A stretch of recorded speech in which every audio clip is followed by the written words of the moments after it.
తెలీదు నాకు కూడా ఇప్పుడే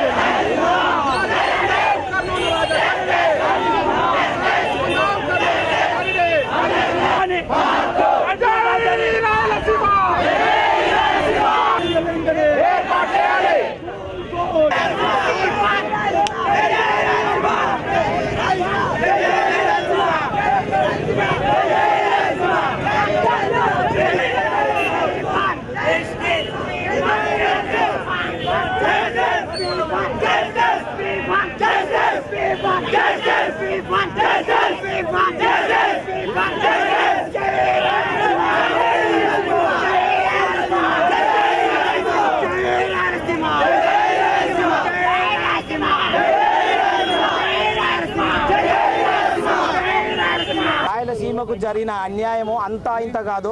రాయలసీమకు జరిగిన అన్యాయాల గురించి చెప్పుకుంటూ పోతే చాలా డిమాండ్లు ఉన్నాయి. అన్ని డిమాండ్లు కాదు, మా ప్రధానమైన డిమాండ్ ఏమంటే ఇక ఏమాత్రం మోసపోవడానికి సిద్ధంగా లేము.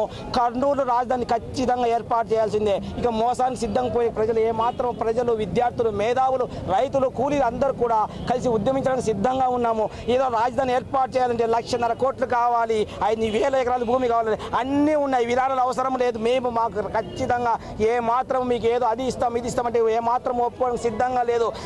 గ్రామాన వీధిన తిరిగి ఉద్యమాలు ఏర్పాటు చేసి నిర్మాణాలు చేసి ఖచ్చితంగా రాజధాని సాధించగలకు ఉద్యమం చేస్తామని చెప్పి ఈ సందర్భంగా మనం చేస్తాము. అంతేకాదు మనకు నంద్యాలలో ఖచ్చితంగా కూడా వ్యవసాయ విశ్వవిద్యాలయం ఖచ్చితంగా ఏర్పాటు చేయాల్సిందే. కేంద్రీయ విశ్వవిద్యాలయం ఖచ్చితంగా కర్నూలు రావాల్సిందే.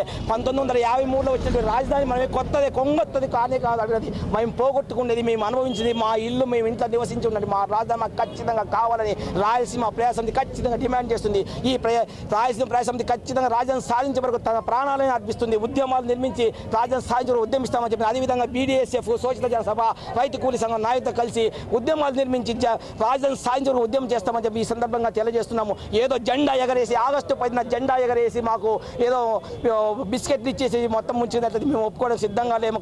రాజధాని ఖచ్చితంగా ఏర్పాటు చేయాల్సిందే. గుండేవుల రిజర్వాయర్ నిర్మించాల్సిందే.